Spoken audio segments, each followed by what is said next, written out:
Ini problem karena kita nggak pernah punya semacam final paradigm. Bagaimana metode pembuatan keputusan adil di Indonesia itu.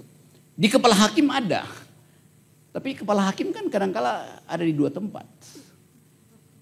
Di ruang sidang dia berpikir sebagai hakim, Yunto sebagai akademisian. Tetapi ada soal SK yang mungkin belum ditandatangani. Sehingga dia ragu untuk menerobos ruang yang lain, yaitu ruang birokrasi itu. Jadi itu sebetulnya dilema hakim, yaitu antara ruang pengadilan dan ruang birokrasi itu. Dan lama-lama kita nggak bisa bedain lagi itu. Karena setiap orang merasa bahwa ruang birokrasi menentukan karier hukum, sementara ruang pengadilan menentukan hati nurani dia, yang mana yang dia mau pilih itu. Pro pada hati nurani, pro pada kecerdasan, pro pada legal reasoning, atau mengintip potensi dia untuk disingkirkan dalam persaingan antar hakim itu. Jadi hal yang pragmatis itu saya buka dulu supaya jangan ada sedikit dusta di antara kita. Kalau banyak dusta lebih bagus tuh. Kalau sedikit dusta itu orang ragu-ragu tuh. Lebih baik berdusta secara maksimal daripada mencicil dusta. Itu. Sama dengan cinta itu. Cinta atau Anda maksimalkan atau Anda ingkari. Jangan dicicil. Itu akan ada kecurigaan dua pihak. Oke. Kita mulai dengan persoalan dasar negeri ini. Yaitu lumpuhnya ide keadilan. Sehingga kasus bertambah. Cases menumpuk. Tetapi keputusan untuk menghasilkan keadilan tetap diragukan orang. Jadi kalau kita mulai dari situ, problemnya bukan pada keterangan-keterangan teoretis, tetapi pada kultur penegakan hukum. Pada kultur penegakan hukum itu. Itu dasarnya. Tapi itu mungkin wilayah orang lain buat bicara. Saya diperintahkan secara akademik untuk menerangkan beberapa versi teori keadilan yang bisa menyelamatkan lagi naluri kita sebagai hakim. Kan kita tahu kita belajar legal philosophy, legal reasoning, sosiologi hukum, macam-macam. Tetapi kalau saya perhatikan, nggak terbaca di dalam perdebatan persidangan, soal itu diucapkan sebagai dasar pertimbangan putusan. Berapa waktu lalu saya bertengkar dengan jaksa di pengadilan. Dan kelihatannya jaksa itu juga kurang pengetahuannya tentang legal philosophy itu. Jadi dia misalnya nggak bisa bedakan antara positivisme dan positivistik. Itu berbahaya sekali kan. Hukum yang positivistik atau hukum yang basisnya positivisme. Nah aliran-aliran ini tentu mempengaruhi cara kita bernalar dalam memutuskan hukum. Pak Arief teman baik saya. Dan dia selalu meminta supaya semua orang yang punya pengetahuan mengucapkan ke publik supaya pengetahuan itu dikonsumsi secara publik. Yang punya pengetahuan ya. Ada hal yang menarik hari-hari ini. Kita di sini berkumpul seperti di simposium Athena 300 tahun sebelum Masehi itu. Orang bercakap-cakap. Itu namanya simposium. Yang berdiri di sini adalah Plato. Menunggu gurunya Socrates mengajarkan pikiran-pikiran kontroversial. Lalu dia catat itu. Lalu timbul diktat yang kemudian kita sebut sebagai republik atau nomos. Itu semua adalah catatan kuliah dari Socrates yang dibukukan oleh muridnya. Namanya Platon. Tiba-tiba pikiran-pikiran itu beredar di ruangan ini karena kita nggak punya semacam referensi untuk pergi pada pikiran lain. Seolah-olah keadilan itu sudah dirumuskan dengan bagus sebagai problem di dalam filsafat Yunani. Seolah-olah sudah dirumuskan dengan bagus. Adil bagi Aristoteles adalah fit and proper antara apa yang diucapkan, apa yang diinginkan, dan kedudukan seseorang.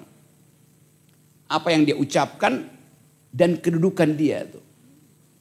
Kalimat itu kalimat pendek, tetapi impactnya banyak. Sangat tidak adil kalau hakim masuk dapur mencuci piring. Karena itu adalah fungsi dari pembantu rumah tangga. Kecuali hakim mencuci kasus. Itu namanya kecurangan. Jadi dari awal adil artinya bertemunya kapasitas dan kedudukan seseorang di dalam masyarakat. Itu namanya adil. Bertemunya kapasitas dan kedudukan seorang dalam masyarakat. Itu yang disebut di dalam bahasa Yunani virtus. Bisa tulis ya virtue bahasa Inggrisnya tuh. Saya tulis sedikit ya. Jadi bertemunya kapasitas dan kedudukan seseorang itu namanya adil. Petani mengerjakan sawah itu adil. Kalau petani manjat-manjat tebing, nah itu nggak adil.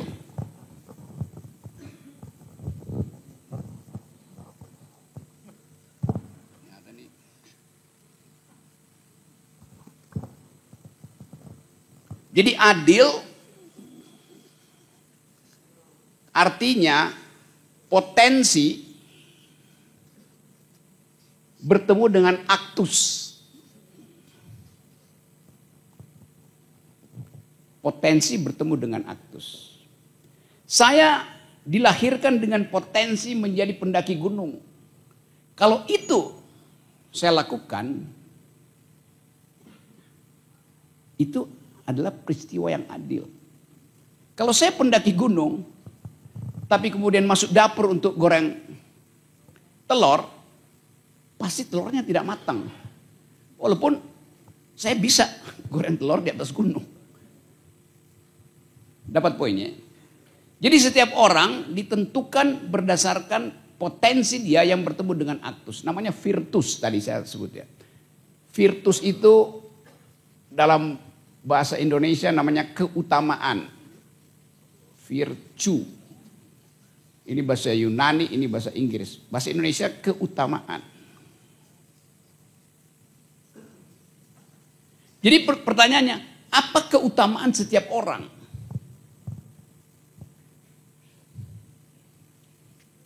Pelan-pelan ya. Saya coba terangkan itu secara sangat pelan-pelan. Ada istilah lain dalam bahasa Romawi namanya arete. Sama aja tuh. Arete dan virtus sama pengertiannya. Yaitu keutamaan. Kita bisa bedain antara bahasa Latin dan bahasa Yunani itu. Bahasa Latin itu bahasa Romawi, bahasa Yunani lebih awal sebagai bahasa filosofi. Lalu orang Romawi merasa dia juga harus punya bahasa tertentu. Lalu dia bikin padanannya. Padahal sebenarnya yang dituju adalah sama. Sama seperti kita bilang Venus, Dewi kecantikan adalah Venus. Bukan Afrodit, Dewi kecantikan sama. Itu yang satu bahasa Yunani, satu bahasa Romawi itu. Itu hal yang biasa tuh diucapkan. Saya balik pada soal tadi ya. Jadi dalam versi yang klasik, keadilan itu adalah kesesuaian antara potensi dia dan apa yang dia lakukan itu. Sekarang bagaimana memberi penilaian bahwa yang adil itu tidak ada hubungan dengan yang kriminal, tidak ada hubungan dengan yang maksiat. Di era Yunani, seorang maling tidak akan dihukum kalau dia malingnya itu betul-betul jujur. Betul-betul pekerjaannya maling. Karena virtusnya jadi maling. Yang jadi tentara, virtusnya jadi tentara. Yang jadi king philosopher, virtusnya jadi king philosopher. Jadi tidak ada penilaian etis terhadap arete, terhadap virtus.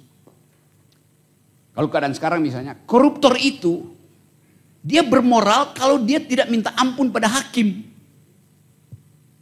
Itu poinnya. Dia tidak menyogok hakim. Karena dia tahu waktu dia melakukan korupsi, dia punya konsekuensi di penjara. Kalau dia terima itu, maka dia adalah koruptor yang bermoral. Itu cara berpikir orang Yunani. Konsekuensinya begitu. Karena bagi dia, virtus saya adalah mencuri. Nah pencuri itu kalau dihukum, jangan minta ampun. Sebab kalau dia mencuri, terus dia bebas karena menyogok, artinya dia bukan pencuri yang berwatak. Dia tidak jujur menjadi pencuri itu. Bisa dapat nggak? Paradoksnya di situ. Ya soal dosa bukan urusan dia. Tetapi ada keyakinan bahwa kalau semua profesi dilakukan dengan kejujuran, gak ada konflik. Yang jadi konflik adalah kalau koruptor minta maaf. Ngapain koruptor mau minta maaf? Buat apa? Dari awal niatnya adalah korupsi. Kita hargai niat awal dia. Justru kalau dia minta maaf, kita anggap dia tidak berintegritas sebagai koruptor. Itu dasarnya begitu.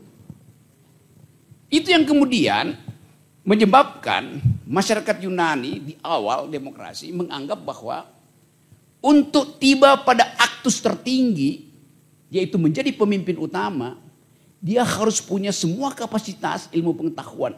Karena dia harus mengurus kehidupan publik yang beragam. Dia mesti tahu cara ilmu mencopet, dia mesti tahu ilmu membagi hadiah, dia mesti tahu cara memberi pujian, dia mesti tahu cara memberi makian.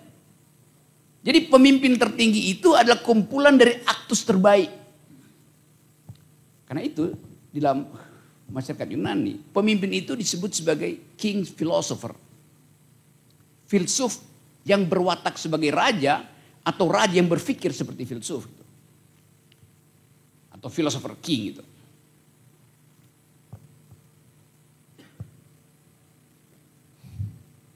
Jadi dari awal kita temukan satu prinsip bahwa raja yang bijak itu pasti dia punya pengetahuan melampaui citizennya, warga negaranya. Karena dia mesti melihat celah-celah, jangan sampai dia berbuat tidak adil. Jangan sampai dia menghukum seorang pencuri yang jujur. Agak aneh memang pikiran itu. Tapi itu menandakan bahwa yang dipilih oleh seseorang mesti kita hargai sebagai pilihannya. Anda milih jadi tentara, oke, saya hargai. Tapi kalau Anda ragu-ragu untuk menembak musuh, saya tidak hargai Anda. Konsekuensinya Anda mesti tega menembak musuh. Kalau Anda jadi orang sipil, Anda mesti mengucapkan dalil untuk dibantah oleh orang sipil yang lain. Di dalam militer tidak ada bantah-membantah, adanya komando. Virtus orang tentara adalah komando. Negosiasi bukan virtus orang tentara. Jadi tentara yang mau negosiasi itu bukan tentara. Demikian juga orang sipil yang tidak mau negosiasi, dia bukan orang sipil. Karena orang sipil selalu ada dalam kondisi negosiasi. Kenapa? Karena kebenaran di dalam kehidupan publik yang sivil selalu dalam keadaan oscillating. Tidak ada kebenaran yang final. Sebaliknya, tidak boleh ada tafsir tentang hal yang sudah difinalkan oleh agama misalnya. Percakapan boleh, perdebatan boleh. Tetapi satu pikiran tentang akidah nggak boleh ditafsirkan macam-macam. Bagian yang sosiologi semua malahnya oke, bisa ditafsirkan. Bisa dapat ya. Jadi kita bayangkan masyarakat Yunani itu mengidealkan sesuatu pada taraf yang kategorial. Istilahnya kategorial. Ini saya mesti ingat-ingat pengetahuan yang saya baca karena saya punya problem selalu, nggak bisa bikin PowerPoint atau bikin paper gitu. Karena saya pasti menganggap, ya kalau ada paper ngapain diterangin lagi. Tetapi kalian tetap mesti punya paper, supaya ada file. Saya mengajar 15 puluhan tahun itu nggak pernah masuk kelas dengan buku di tangan atau PowerPoint itu, dan itu seringkali dilaporkan pada dekan, pada rektor. Pak Rocky itu kalau masuk kelas itu nggak pernah bawa bahan itu. Lalu kondite saya diturunkan. Jadi rupanya ada standar gitu ya. Kalau Anda masuk kelas nggak bawa buku pegangan, nanti dilaporkan oleh dosen lain atau mahasiswa, lalu Anda turun grade Anda. Ajaib. Tapi kalau saya bawa buku, justru saya nggak bisa ngajar. Virtus saya adalah mengajar tanpa membawa buku. Dah. Tapi bagi universitas itu negatif. Contoh yang buruk. Bagaimana saya dalilkan?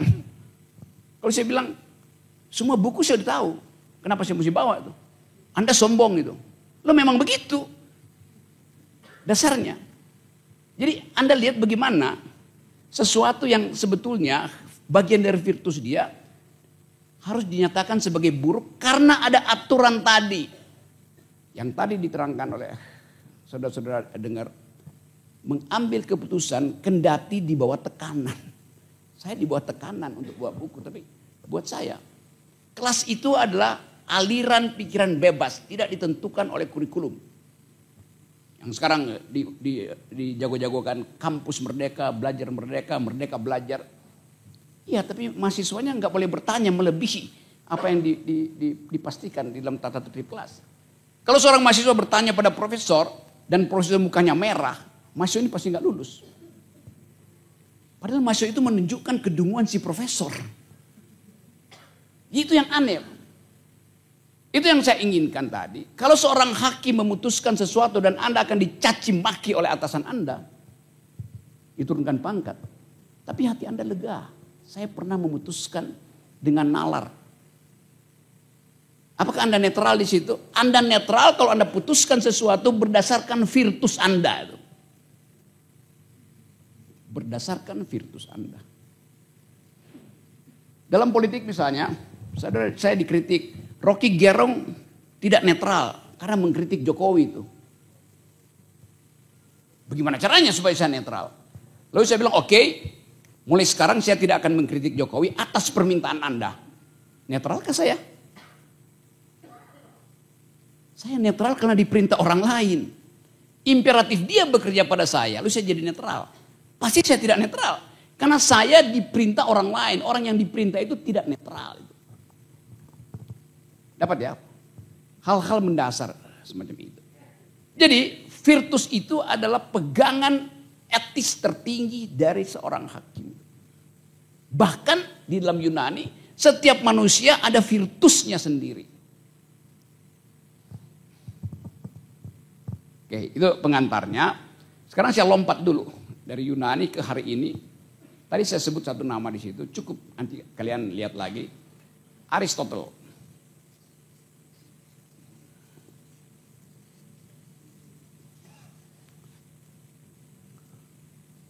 Jadi kita bayangkan, nah coba saya lanjutkan dulu ya. Di dalam masyarakat Yunani, anggota DPR itu, atau hakim bahkan, tidak dipilih, tapi diundi. Misalnya kita di sini butuh 5 orang untuk jadi anggota DPR, mewakili dapil Mahkamah Agung. Kita perlu 5 orang. Nah biasanya suruh kampanye, silakan kampanye nanti kita pilih. Sebenarnya bukan Mahkamah Agung, ini Mahkamah Akal. Karena kita pergunakan akal. Supaya kita menjadi agung, kita harus punya akal. Karena itu fasilitas yang diberikan oleh alam, itu yang terbagi merata di antara kita hanya akal. Nanti kita teruskan nanti dalam teori John Locke, kenapa akal yang terbagi merata. Kenapa dalam filsafat Rawlsian juga akal yang terbagi merata, bukan materi. Saya balik lagi pada soal tadi ya. Kalau ada 5 orang yang kita perlukan untuk masuk ke parlemen, cukup diundi aja. Kenapa diundi? Karena ada semacam penghormatan, respect kita pada tetangga kita, pada sesama warga negara. Kalau ibu terpilih, saya percaya ibu akan mewakili rasa keadilan saya. Sama kalau bapak terpilih atau saya yang terpilih itu. Jadi warga negara di dalam konsep keadilan Yunani, setara di dalam kecerdasan reason dan setara di dalam kecerdasan etik. Jadi buat apa kompetisi kalau udah setara kan? Nah itu dasar dari perjanjian sosial tentang yang kemudian dijadikan prinsip di dalam hukum perjanjian, pacta sunt servanda dalam kurung rebus sixtantibus. A pact must be served dengan conditional bahwa yang diperjanjikan itu masih sama. Artinya watak etis kita masih sama itu. Anda terpilih, Anda terundi Anda akan mewakili perasaan keadilan saya. Maka saya aman. Kalau sekarang, bahkan pemilihan yang disebutkan jujur dan adil itu harus digembok kotak suaranya. Artinya tidak ada dasar kejujuran. Kalau jujur dan adil, biarin kotak itu terbuka. Apa yang mesti digembok? Kenapa mesti pakai baja untuk ngangkut kotak suara? Pakai aja kantong kresek. Taruh di situ. Karena itu problemnya kan. Jadi tetap gak mungkin ada kejujuran kalau fasilitas yang tersedia menunjukkan bahwa akan ada yang mencuri. Saya coba bongkar sampai ke dasar gitu. Sekarang misalnya nih, KPU bilang pemilihan umum telah berlangsung secara jujur dan adil. Buktinya kita buka gembok kotak suara itu. Itu paradoks. Kalau jujur dan adil, kotak suara tidak perlu digembok. Dia digembok kenapa? Karena ada potensi ketidakjujuran. Jadi diktum itu sendiri udah paradoks itu. Dapat poin itu ya? Oke. Saya lanjut. Coba kita pergi cepat-cepat ke abad 20 ketika ide keadilan itu masih dipertengkarkan. Orang tetap ingin tahu apa bisa keadilan itu diwujudkan di dalam masyarakat yang makin kompleks itu. Mungkin kalau 5-6 orang atau yang disebut city state, polis di Yunani ya masih bisa tuh. Tetapi karena ada diversity, karena ada keragaman kepentingan, orang mulai bertanya, dalil apa, prinsip apa yang bisa dipakai sehingga semua orang merasa diperlukan satu prinsip untuk dijadikan acuan keadilan. Kita lewatin dulu. Dari Aristotle, teori perjanjian sosial, Rousseau, John Locke, Thomas Hobbes, pergi pada prinsip-prinsip utilitarian, pergi pada prinsip egalitarian sosialisme. Kita lompatin dulu itu, nanti kita balik ke situ. Kita mau uji dulu di ujung percakapan tentang keadilan, orang akhirnya bertumpu pada satu karya monumental yang ditulis oleh John Rawls. Jadi John Rawls ini semacam kompilasi pikiran dari berbagai teori, kemudian dia turunkan itu sebagai dalil untuk dipercakapkan. Karena itu bukunya berjudul A Theory of Justice, sebuah teori tentang keadilan. Bukan theory of justice, tapi itu hanya satu teori. Karena itu John Rawls bahkan dengan sangat sederhana atau dengan nggak arogan mengatakan ini this is my justice theory. Dia bilang teori saya hanya satu dari yang lain.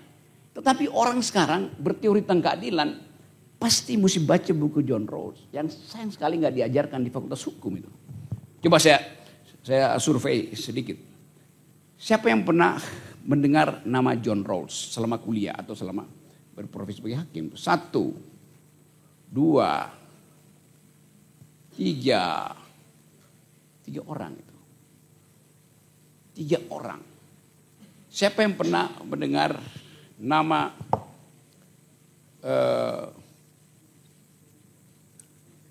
Setia Novanto?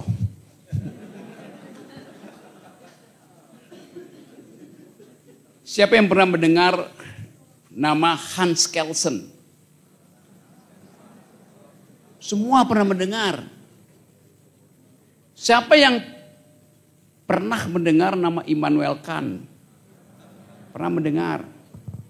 Siapa yang tahu bahwa Hans Kelsen itu seorang neo-Kantianism? Gak ada. Jadi kita tahu 2 orang itu, tapi kita nggak tahu hubungan apa John Immanuel Kant dengan Hans Kelsen. Itu juga hal yang membuat pelajaran tentang Hans Kelsen salah 100% diajarkan di universitas.